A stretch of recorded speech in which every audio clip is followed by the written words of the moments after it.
Welcome to the Rare History Channel. Circus freaks, 8 of the most famous sideshow performers.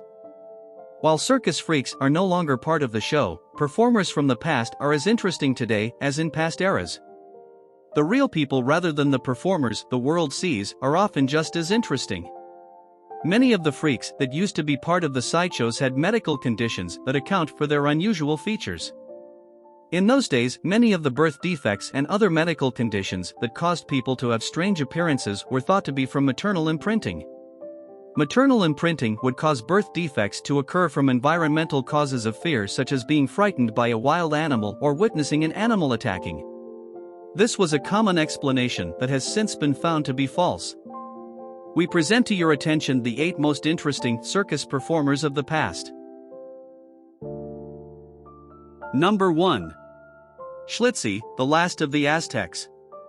It's believed Schlitzie was born named Simon Metz, however no one seems to be sure.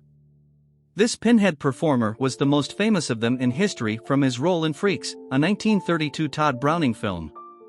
In both film and his act on stage he performed as a female, though he lived as a male in his everyday life. The same condition that made him famous also prevented him from speaking more than short phrases and words. The condition also prevented him from being able to accomplish many normal basic tasks. The condition Schlitzie was born with is called hydrocephaly, which is a developmental disorder resulting in an abnormally small brain and skull. Individuals affected with this disorder are often quite short. Schlitzie had severe mental disabilities and was barely 4 feet tall. Number 2. General Tom Thumb. This little person was one of the most famous circus side show performers in history. General Tom Thumb's real name was Charles Sherwood Stratton. At the age of 4 years, a relative of Stratton's, P.T. Barnum, discovered the boy who had stopped growing once he reached 2 foot tall. However, later in life Stratton reached his full adult height of barely 3 feet tall. Once Stratton was discovered, he began working as a sideshow performer and went on to perform for Barnum's circus for the next 40 years. During that time, he saved Barnum's circus once with a financial bailout. He was able to accomplish this with the fortune he made as a performer. His fortune would be equal to over $1 million in current times. During his life he married a woman named Lavinia Warren. Their wedding reception was held at the White House during Abraham Lincoln's presidency. Charles Stratton passed away in 1883. Even in death, doctors were unable to figure out the exact cause of his dwarfism. Number 3. Chang and Bunker, the Siamese twins. These conjoined twins, born in 1811 in modern-day Thailand, were the world's original Siamese twins. They were referred to as the Siamese twins due to being born and living their entire lives chest to chest in what was then known as Siam. While everyone may not know Chang and Eng's names, they contributed to sideshow history by conjoined twins often being called Siamese twins to this day. With today's medicine, the twins that were born at the sternum would have been easily separated. The surgery to separate them would not have been difficult since there was only a slight fusion of their livers and it was the only major organ shared in any way. Eventually, the twins settled in North Carolina and adopted the last name of Bunker. They bought a plantation, owned slaves, and married sisters that were not conjoined. The 2 couples had a bed custom built so all 4 of them could share one bed. It has been reported that the sisters were unable to get along and moved to separate houses. The twins then spent 3 nights each week with each of the sisters and over the course of their lives fathered a combined total of 21 children. Chang died sometime during the night of January 17, 1874 of a stroke caused by pneumonia. Eng woke up the next morning and discovered his brother had died and called for an emergency separation. Unfortunately, by the time help had arrived, Eng had already passed away as well. Number 4. Frank Lentini, the three-legged man. The three-legged man, Frank Lentini, was born in 1881 in Sicily with several unique birth defects. He had a 4th foot on his almost entirely formed 3rd leg's knee.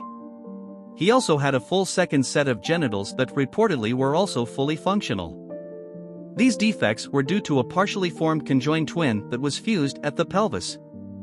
Frank Lentini lived his entire life as the three-legged man, because his twin was also connected to his spine removal was not advised. Until attending a school for disabled children and seeing some of the disabilities that the other children had, Lentini had been deeply depressed about his condition. Once he was no longer depressed about his condition, he started to become more accepting of it and himself. That acceptance led him to a circus sideshow career. As part of his act, he would jump rope or kicking a soccer ball with his third leg. Throughout his career, he worked with all the major circuses and became well respected in the sideshow performer community. Number 5. Joseph Merrick, the Elephant Man. Born in 1862, Joseph Merrick reportedly had several genetic defects which remain unconfirmed. Known as the Elephant Man, he was also one of the most famous sideshow performers ever. Merrick's condition didn't begin to show itself until he was 5 years old. His skin and bones became covered with numerous growths, protrusions, and tumors. His parents felt his condition was due to maternal imprinting, which would have occurred when his mother was scared by an elephant while she was pregnant with him. Due to his condition, he had a very difficult time securing employment throughout his life. He eventually joined the circus as a sideshow performer to support himself. He did not mind the work, but he also didn't make much as a performer. While in Brussels, one of his managers robbed him of his entire savings. However, working with the sideshow led him to meet a London doctor by the name of Frederick Treves. When police found Joseph Merrick, he was in possession of one of Dr. Treves' cards, which led to him to becoming a permanent fixture of the London hospital. Becoming famous with the London elite, while there he began receiving visitors such as Alexandria, the Princess of Wales. Joseph Merrick passed away of asphyxiation while sleeping. Dr. Treves believed Merrick had dislocated his neck, causing him to suffocate. Dr. Treves believed this occurred while trying to rest his head during sleep instead of laying in the customary upright position in which he always slept. Number 6. Stephan Bibrowski, Lionel the Lion-Faced Man. In 1891, in the country now known as Poland, Stephan Bibrowski was born a normal child other than the thick hair that grew over his entire body. The pattern the hair created resembled that of a lion. His mother felt that it was maternal impression from seeing Stephan's father attacked by a lion while she was pregnant with him. His mother felt that he was a monster and gave him away to a German entertainer. The condition that caused the excessive hair density and grown is called hypertrichosis. This is the same condition from which werewolf syndrome comes from. Stephan was known for his gentleness, kindness, and intelligence. He was able to speak 5 different languages, and a portion of his act was him simply speaking to the audience. He decided to return to Europe after he retired from the sideshow at the age of 30. By 41, he had passed away of a heart attack. Number 7.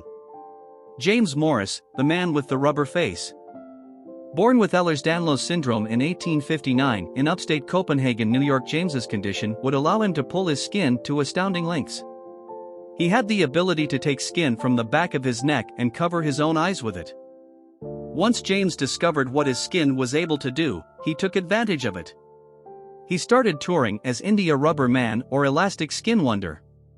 He was making $300 per week with his act while working as a performer for P.T. Barnum's circus. What many people did not know was Morris was often in excruciating pain after stretching his skin during performances. The areas stretched would develop welts and scars that were extremely painful. Around the turn of the century, near the year 1900, James Morris chose to leave show business behind and left his whereabouts unknown. Number 8. Myrtle Corbin, the Four-Legged Woman. Being born a dipygus in 1868, meaning she had twice the normal number of different body parts, and people were often fascinated by her feminine parts. Myrtle Corbin was born with this condition and had grown accustomed to being put on display by her father as an infant. As she grew older, they began to tour the country. By the age of 13, Myrtle had a contract signed with Barnum and Bailey Circus negotiated. She would be doing sideshows for $250 a week as well as touring around the country on display. The Four-Legged Lady Sideshow Act was wildly popular with all ages and genders. Much of the reason for Myrtle's show's popularity is everyone was particularly interested in her sexual and reproductive abnormalities. In 1886, she had decided to leave the circus lifestyle. She soon got married and had children. However, in 1909 she returned once again to the life of a circus sideshow performer. Upon returning, she was no longer asked to display her female parts. Though the marketing material did allude to the possible reproductive and sexual anomalies hidden beneath her clothes.